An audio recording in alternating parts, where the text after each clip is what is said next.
Bună ziua, frumoși mei vărsători! Bine ați venit, dragii mei! Astăzi vom face o etalare bonus cu mesaje în plus pentru voi. Pentru că am avut ceva timp extra, zic să facem. Aceste etalări le făceam înainte pentru membrii acestui canal. Le făceam cu mesaje și sfaturi, dar aici nu vom scoate sfaturi decât o clarificare în cazul în care este nevoie. Dacă nu, nu. Am hotărât să nu mai filmez special doar pentru membri, pentru că acele etalări ieșau foarte, foarte încărcate cu mesaje sau cu, nu știu, foarte multă încărcătură energetică și am considerat că cel mai corect pentru toată lumea este să fie publice, da? Să le poată vedea toată lumea.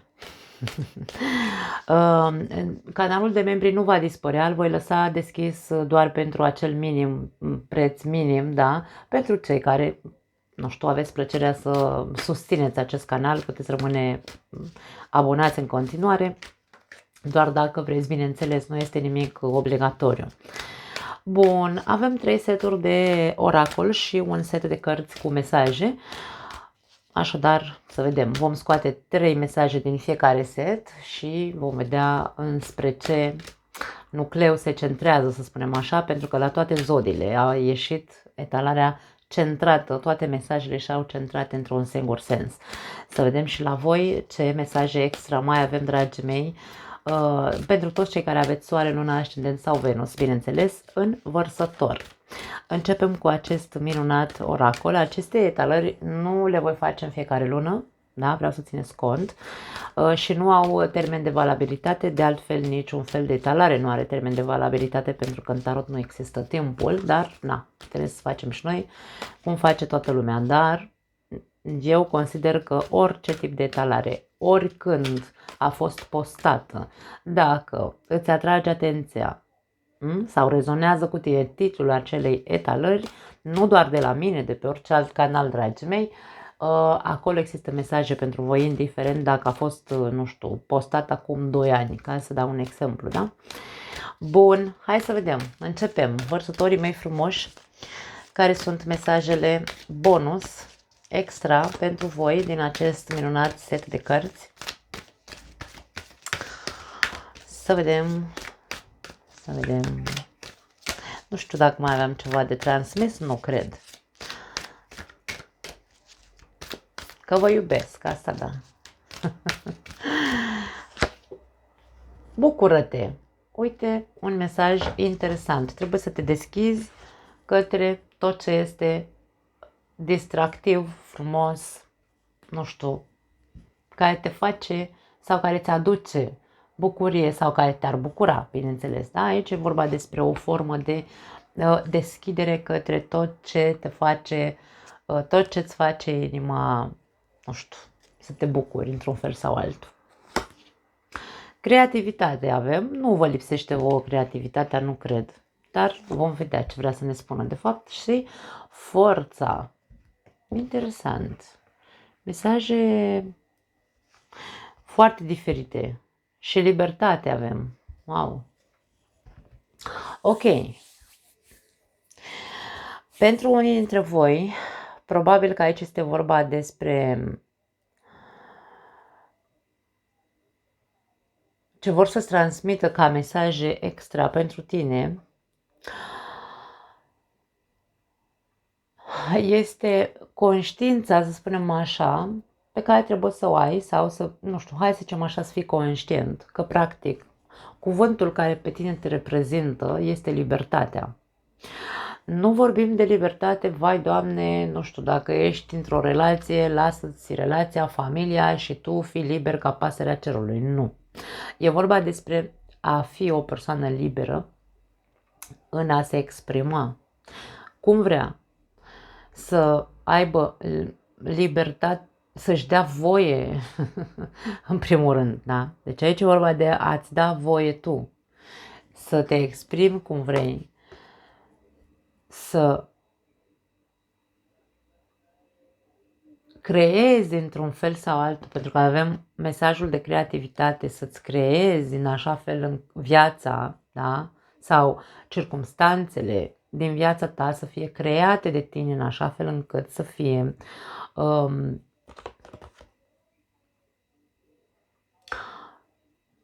pozitive, să te împlinească, să te simți împlinit într-un fel sau altul. Tu ai, cum am zis mai devreme, ce te reprezintă este libertatea. Libertatea de a alege ce e bun și ce este frumos și ce te face să te simți bine și să te simți împlinit în această viață. Acum, pe lângă acest cuvânt care te reprezintă, care este libertatea, avem aici și puterea. Acest mesaj se referă la o anume poziție pe care tu trebuie să ți-o impui, îmi vine să spun, în care să știi să domini acel haos pe care îl ai în viața ta. Și îmi vine să spun să-l transform, pentru că aici avem mesajul creativității. Dacă tu trăiești un haos în momentul de față și tu încerci să fii foarte, foarte zen sau foarte calm în haosul în care trăiești, ce-ar fi să-ți folosești această creativitate născută în tine, încât să te bucuri inclusiv sau să faci să fie frumos acel haos. Da? Transformă-l în ceva plăcut. E ca și cum se spune că în mâna ta, da, tu ai puterea să schimbi situația cu care, nu știu, cu care te confrunți sau pe care o ai sau pe care tu o simți. Poate aici e vorba despre un haos mental la tine. Fă-ți ordine în haosul minții tale. Dacă tu ești haotic din punct de vedere mental, da, poate să fie o altă interpretare pentru alții dintre voi. Aici este vorba despre asta. Tu poți să-ți faci ordine în gândurile tale și să-ți creezi gânduri pozitive, dacă vrei. Mie vine să te întreb aici și nu știu de ce vine mesajul ăsta pentru unii dintre voi: când a fost ultima oară când ați cântat și ați dansat? Nu știu, habar n-am de ce vine mesajul ăsta. Întrebarea asta.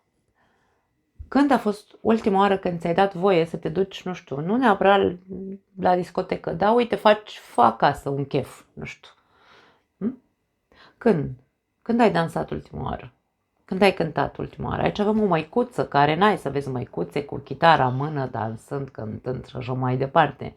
Își dă voie, tu îți dai voie să fii așa nebunatic și să te mai duci tu din când în când la un chef sau la o discotecă? Sau pur și simplu puneți la tine în casă muzică, da? Muzica care îți place ție, aici e vorba de plăcerea ta. Și pune mâna și dezleagă-te, despletește-te, da? Despletește-ți părul și fă într-o zi ceva fă într-o zi, dă-ți voie într-o zi să fii așa liber și nebunatic și creativ. Dacă îți vine să dansezi în chiloți, dansezi în chiloți. O metaforă ca să mă înțelegeți, da? Dar dă-ți voie, pentru că tu ești prea așa aici controlator, încerci să-ți controlezi mintea, gândurile, vai, cum să fac așa ceva, nu știu, poate ești prea corect. Na. Corectitudinea asta, controlul pe care îl avem asupra noastră, ne duce pe un drum foarte, hai să spunem așa, anost, îmi vine să spun, pe un drum în care nu suntem așa doar serioși și dacă ne căutăm puțin mai mult pe dinăuntru, nu suntem deloc satisfăcuți de viața noastră. Așadar, dragii mei, mesajele de la acest oracol, cam asta vor să îți transmită. Hai să vedem de la oracolul cu mesaje de vindecare, care nu au legătură doar cu sănătatea fizică, ci și cu sănătatea emoțională și psihologică sau psihică. Hai să vedem ce mesaje extra avem pentru vărsători. Din acest oracol au ieșit la celelalte zodii, la unele zodii, mesaje care n-au ieșit niciodată de când folosim acest oracol. Hai să vedem la voi ce mesaje în plus avem Ok, simt nevoia să mai amestec un pic. Ok.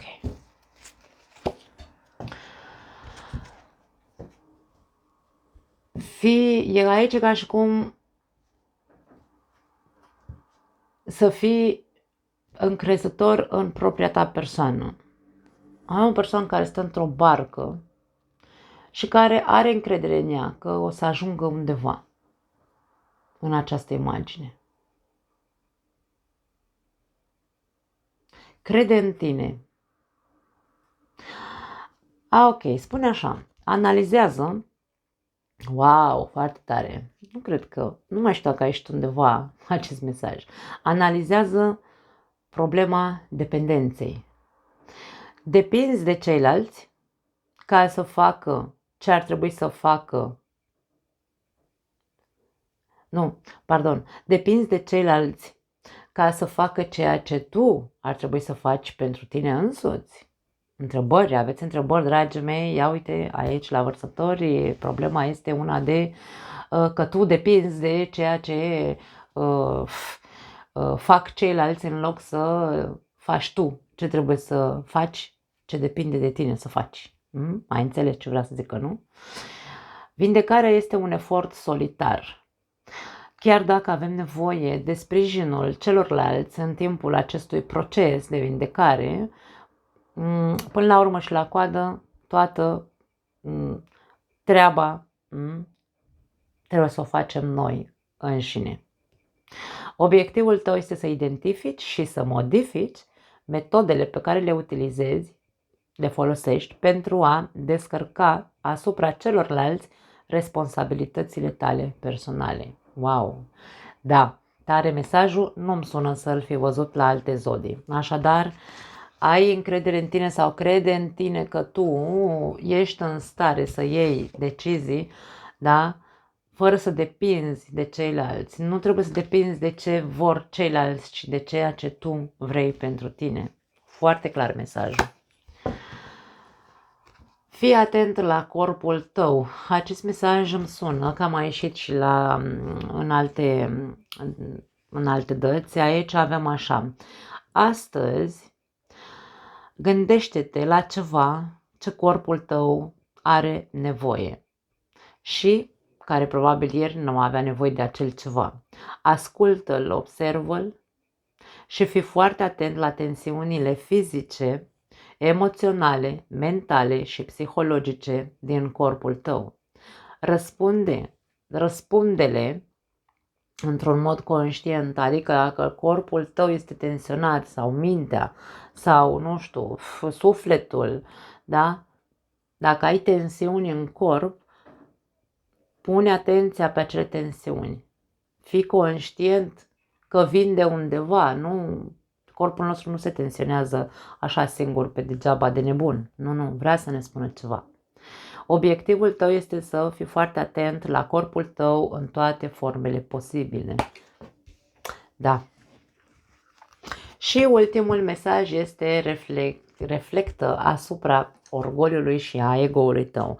Acest mesaj a mai ieșit, nu știu sigur dacă în cumva la zodia Leu sau la Fecioară poate fi probabil. Da? Nu știu dacă aveți de-a face cu acest semn zodiacal sau voi aveți ascendent sau alte Luna sau Venus în Fecioară sau în Leu.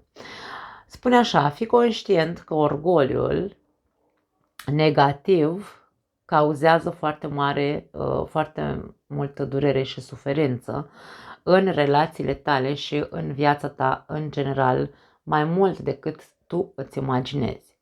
Observă unde pierzi putere din cauza acestui fals orgoliu și admite că este sau acceptă că este venin pentru spiritul tău și în același timp pentru vindecarea ta într-un fel sau altul.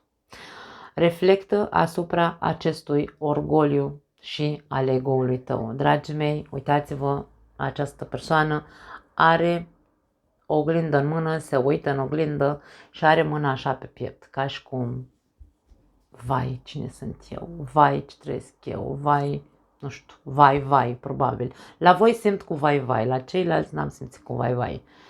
Da? Atenție, cei care vă regăsiți în acest mesaj. La capătul cărților avem cereți puterea înapoi. Aici este vorba despre a-ți recupera puterea personală. Unii dintre voi v-ați pierdut-o cândva. Nu v-ați dat voie probabil să fiți, să vă simțiți liber, să spuneți sau să trăiți cum v-ați fi dorit. Nu v-ați bucurat de această viață probabil în totalitate.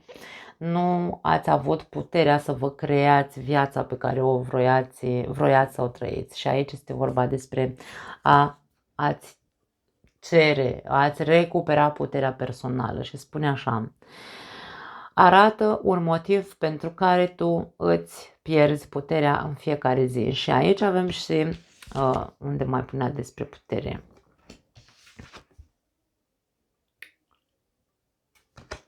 Aici în ăsta cu orgoliu, în mesajul ăsta cu orgoliu. Da. Că zice, observă unde pierzi din putere din cauza falsului orgoliu. Așadar, atenție, întâi privește această parte de ego sau de orgoliu, de mândrie și apoi încearcă să-ți preiei tu puterea, pentru că ego-ul ne manipulează de foarte multe ori, da? Bun, spune așa: arată un motiv pentru care pierzi puterea în fiecare zi, îți pierzi puterea în fiecare zi și apoi întreabă-te dacă merită această pierdere, dacă merită să-ți pierzi pacea interioară. Reclamă-ți puterea înapoi într-o formă pozitivă și conștientă. La voi este vorba despre a fi conștient. Interesant. Hai să bem o gură de apă, că rămânem fără voce.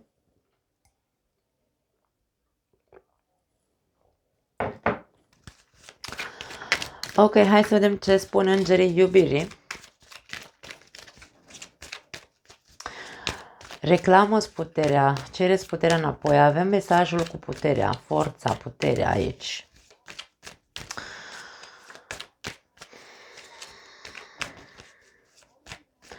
Aș spune să reflectezi un pic în ce perioadă ți-ai pierdut puterea și de ce ai permis să-ți pierzi puterea. Nu știu, e cumva, te îndeamnă aceste mesaje să mergi un pic în trecut.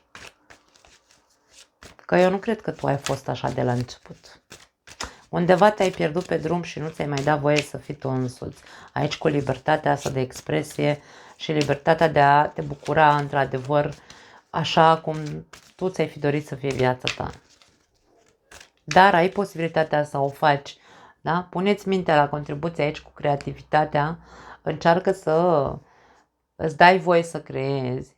Dar simt și foarte mult chestia asta cu pune mâna aici și puneți muzică, dansează, fii dezvolt. Acolo, în intimitatea ta, nu trebuie să te duci neapărat undeva. Iubește-te întâi pe tine, dragii mei vărsători. E vorba despre voi aici. Respectându-te pe tine însuți, devii din ce în ce mai atractiv. Cei care v-ați pierdut puterea, aici aveți nevoie să vă centrați pe voi și nu aici ca să-ți umfli ego-ul. Atenție, să nu depășim acea linie între a te respecta și a te iubi cu a fi egoist, vanidos, narcisist și așa mai departe, da? Nu despre asta vorbim. Știm cu toții diferențele dintre aceste cuvinte și cât de fină este linia între a fi orgolios și narcisist cu a fi cu a te respecta și a te iubi pe tine. Chimie avem aici următorul mesaj. Aici este vorba despre o chimie între tine și cineva. Nu știu dacă este vorba despre partenerul de viață sau, mă rog, există cineva în viața ta cu care tu ai o chimie extraordinară. Poate din punct de vedere sexual. Dar pe mine mă lasă să înțeleg că există chimie sexuală foarte mare, da? Dar pentru că atracția este foarte magnetică unul față de celălalt, dar nu trece de acel magnetism, pur și simplu e doar atracție. Nu știu dacă e vorba despre partenerul tău de viață, despre altcineva, în cazul celor singuri, aveți aici o chimie cu cineva, dar Aici lipsește mai multul pentru că tu nu te iubești pe tine. Nu te iubești, nu te respecti și nu ești atât de atractiv în ochiul celuilalt decât din punct de vedere sexual. Ok? Și aici mesajul ăsta cu analizează tema dependenței, da, față de ceilalți, unde întrebarea era dacă depinzi ca ceilalți să facă ceea ce tu ar trebui să faci pentru tine însuți, tu depinzi ca celălalt să-ți ofere iubire sau să te iubească, dar tu nu te iubești pe tine, întreabă-te. Pentru că dacă tu ai o relație cu cineva care, mă rog, doar te iubește din punct de vedere fizic, pentru că e foarte atras de tine, până când tu nu te vei iubi pe tine însuți, acea persoană nu te va iubi cu adevărat din punct de vedere sentimental vorbim, da? Deci aici ca să ne înțelegem ce vor de fapt aceste mesaje să ne spună. Exprimă-ți iubirea.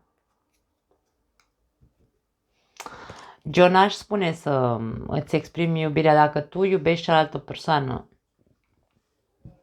și știi sau simți într-un fel sau altul. Acum am două variante aici. Dacă tu ești într-o relație cu cineva, poate o relație de lungă durată pentru unii dintre voi, în care tu te-ai pierdut pe drum, domne, uite, nu știu, nu ai mai fost tu însuți, circumstanțele vieții nu are importanță, haosul cu care ne mai lovim din când în când în viața noastră de cuplu, nu ți-ai mai dat voie să te bucuri, n-ai mai încercat să fii nici tu creativ în această relație, dar încă există chimie între voi doi. Faptul că ți se cere într-un fel sau altul să fii creativ sau să-ți creezi tu acea viață pe care să te împlinească cu adevărat, poate fi pentru unii dintre voi să fii și tu mai deschis, să te exprimi și tu mai iubitor, nu știu, să fii mai cald, să fii mai îndrăzneț, să-i spui celuilalt, băi, uite, mie asta îmi place, nu știu, habar n-am, dragii mei, fiecare cu lipsurile lui în relații, da? Dar nu uita că totul începe de la tine. Pentru că dacă tu nu te iubești, celălalt nu are cum să te iubească, așa funcționăm. Pentru că noi funcționăm prin vibrație, celălalt ne simte, la fel cum noi îl simțim pe celălalt și el ne simte într-un mod subtil. Aici nu vorbim despre, vezi, Doamne, da, trebuie să simtă sau da, ceva simte. Toți simțim ceva.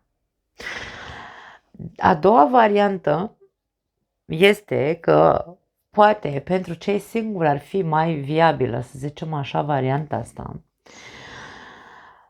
Că dacă tu nu mai ești dependent să îți confirme cineva că te iubește și intri în relații doar dacă te atrage persoana respectivă sau ești cu cineva care doar din punct de vedere sexual te vrea, din nou ajungem la același punct în care tu îți recuperezi puterea asta personală iubindu-te pe tine. Și aici cu exprimarea iubirii n-aș spune că dacă tu te simți foarte atras sau atrasă de persoana respectivă și îți exprimi prea multă, aș spune că nu e despre exprimare. Nu spune, vai Doamne, nu mai pot după tine, te iubesc la nebunie și bla bla. Nu, pentru că tu nu ești sigur de tine. Nu ești sigur pe tine, tu nu te iubești pe tine. Depinzi de celălalt spunându-i, exprimându-ți foarte mult iubirea și te trezești în momentul în care celălalt e doar nebun după tine cum arăți și atât. Sau stă cu tine doar pentru că aveți un sex super bun. Atenție, pentru că varianta asta altă este pentru cei care într-un fel sau altul știți că stați lângă cineva care știți că într-adevăr nu vă iubește din punct de vedere emoțional, ci doar fizic. Da. Aici la capătul cărților avem izolare. pentru unii dintre voi poate n-ar strica să vă deconectați un pic de toată lumea și de toate evenimentele și să vă luați o perioadă de izolare în care să meditați un pic asupra acestor lucruri. Faptul că poate depinzi ca celălalt să te facă fericit, faptul că nu-ți dai voie să-ți creezi viața pe care tu ți-ar plăcea să o trăiești. Da? Deci aici să reflectezi și asupra orgoliului sau a ego-ului. Deci aici e vorba despre ia-ți tu un timp așa, în pace cu tine, ca să vezi toate aceste lucruri. E vorba despre o muncă personală pe care tu trebuie să o faci în legătură cu tine pentru a-ți recupera puterea înapoi, puterea personală și a te iubi cu adevărat. Și atunci, bineînțeles că îți vei putea construi viața în care tu să te simți satisfăcut, să o trăiești cu satisfacție această viață. Ok, hai să vedem ultimile 3 mesaje pentru voi din acest set de cărți care are și mesaje pentru vărsători, mesaje bonus.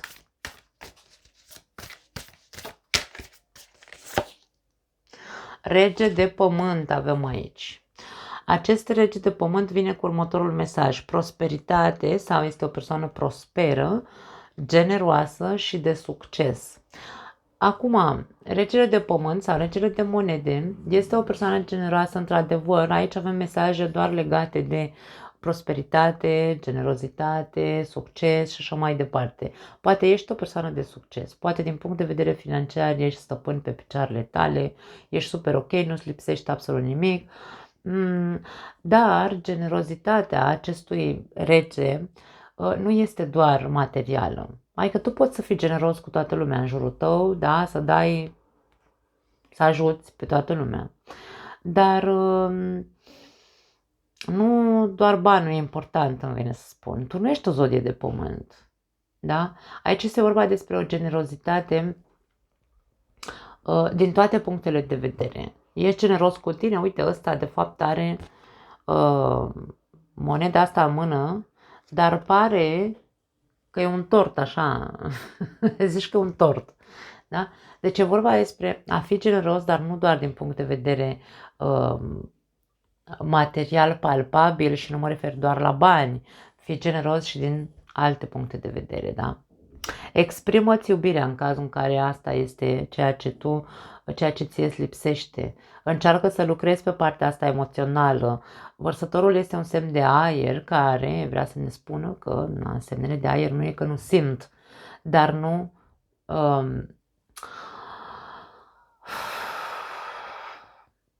nu arată, ei își gândesc foarte mult emoțiile, ca să zicem așa. E ca și cum se gândește, oare să-i spun că iubesc? Sau oare ar fi bine să îmi dau voie să mă deschid? Deci încearcă să-și gândească emoțiile și nu este vorba de a gândi emoțiile, este vorba de a-ți oferi pur și simplu. A-ți da voie. Dă-ți voie să simți. Dă-ți voie să oferi, dă-ți voie să primești. Dă-ți voie să construiești. E vorba de o nouă construcție, aș spune, pentru unii dintre voi. Îmi vine să spun că tu deții tot ce ai nevoie în tine, doar că trebuie să-ți dai voie. Să-ți construiești acea viață pe care tu vrei să o trăiești. Ești capabil să o faci dacă îți dai voie. Ești capabil să îți construiești acea viață pe care ți-o dorești. Dă-ți voie. Nu mai fi atât de serios aici. Unii dintre voi probabil că sunteți foarte serios. Sunteți axați foarte mult pe, nu știu, poate pe planul 3D, material. Dar nu e doar despre asta. Da? Cavalerul de apă avem aici. Cavaler de cupe. Ăsta e un romantic aici. Da, avem mesajul romantic, emoțional și dramatic. Foarte interesant. Acum nu știu dacă voi aveți de-a face cu o persoană dramatică sau poate voi sunteți așa mai dramatici în ale emoționalului. Pentru că aici se spune să îți dai voie să fii mai romantic. Dar aici vorbim despre tine, nu vorbim despre altcineva. Dacă tu ești atât de serios pentru că ești o persoană matură, adultă, nu știu, ai ajuns la o vârstă, nu știu, nu contează ce vârstă. Ideea e că tu te simți serios, matur, Doamne, cum să-mi dau voie să fiu așa, nu știu, romantic, aventurier, nu știu, uite, ăsta e un visător așa, uite, miroase trandafirul, are cupa în mână, da? Emoțional, cum să-mi dau voie să-mi exprim ceea ce simt? Păi n-am cum să-mi dau voie să-mi exprim ceea ce simt dacă eu depind aici de emoțiile, da, de ceilalți, cum ar veni într-un fel sau altul. Dramatismul emoțional este una dintre problemele care, să spunem așa, provoacă foarte mult haos în mintea noastră. Poate că tu ești confuz din punct de vedere emoțional. Drama emoțională înseamnă când sunt confuz cu ceea ce trăiesc pe plan emoțional. Eu nu mai știu dacă între mine și partenerul de viață este doar chimie sau atracție fizică, eu nu mai știu dacă mă iubește sau nu mă iubește, eu nu mai știu dacă îl iubesc sau nu îl iubesc. Da, deci aici drama emoțională prin care treci în momentul de față, pentru că tu nu-ți dai voie de fapt să scoți la suprafață ceea ce simți cu adevărat. Cavalerii sunt acțiune. Cavalerul de cupe se exprimă. Ce simte aia spune. Da. Că e bine, că e rău, el spune. El n-are cum. Dacă are nevoie, simte nevoia să fie romantic, este romantic. Tu îți dai voia, îți dai libertățile astea în care să zici, ok, vreau să mă bucur de tine, dragul meu partener de viață, uite, te iau acum și te duc nu știu unde și te dau și pe parte și pe alta. Îți dai voie? Nu știu dacă îți dai voie. Din ce văd, nu.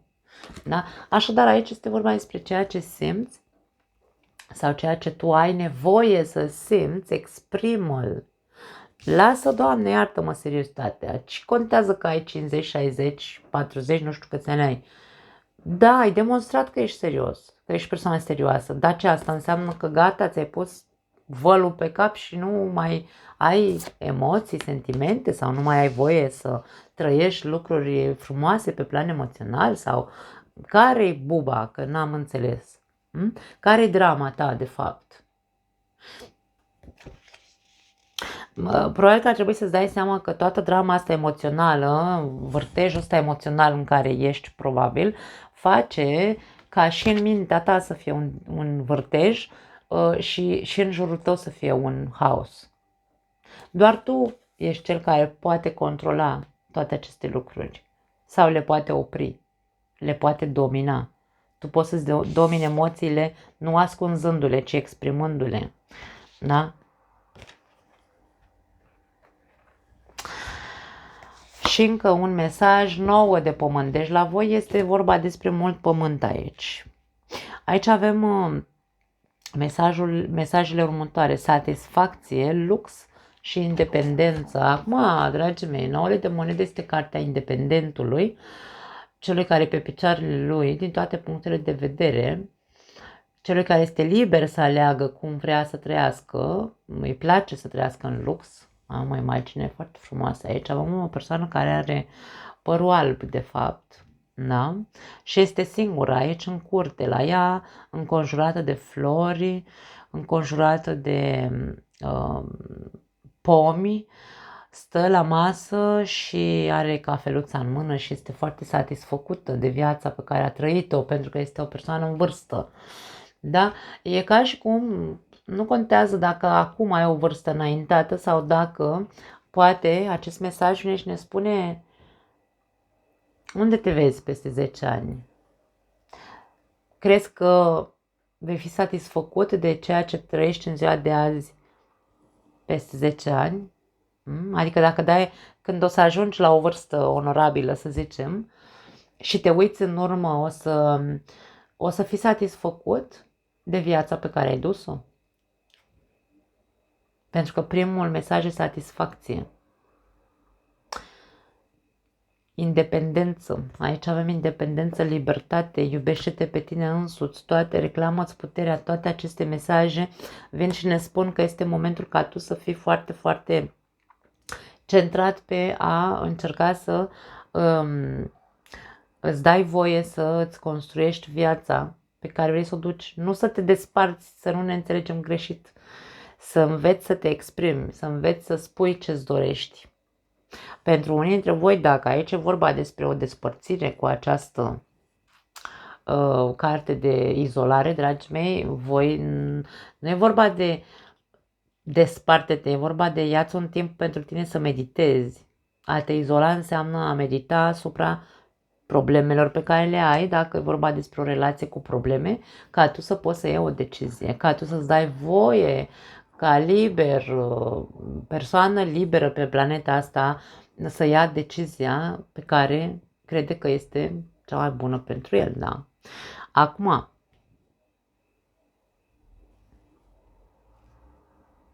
nu știu dacă e vorba despre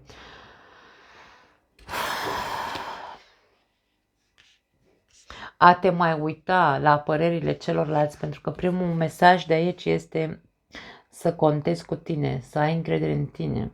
E ca și cum singur te-ai născut, singur vei muri, tu ești liber să ajungi pe lună. Uite, vezi, avem persoana asta care e într-o apă învolburată, care mie îmi lasă de înțeles că în viața unora dintre voi există un haos care ar putea să fie o dramă emoțională într-un fel sau altul, dar în care probabil ego-ul tău nu-ți dă voie să îți dai tu voie să fii liber, să crezi în tine, să crezi că poți să ajungi să trăiești ceea ce întotdeauna ți-ai dorit să trăiești. Eu văd că în jurul centrul acestei talări este ăsta. Nu mai am altceva pentru voi. Aș rămâne cu concluzia acestei talări, cu această carte de izolare. Izolează-te ca tu să poți să te deconectezi de tot haosul, drama emoțională și haosul mental, ca să poți să te centrezi și să vezi cu adevărat ce îți dorești. Eu am un deja vu pentru că am văzut în alte talări la voi nevoia asta de a trăi, dar piedicile pe care vi le puneți singuri și nu vă dați voie. Totul începe cu iubirea de sine. Nu pot să zic altceva. Vă pup. Ne vedem data viitoare. Ciao.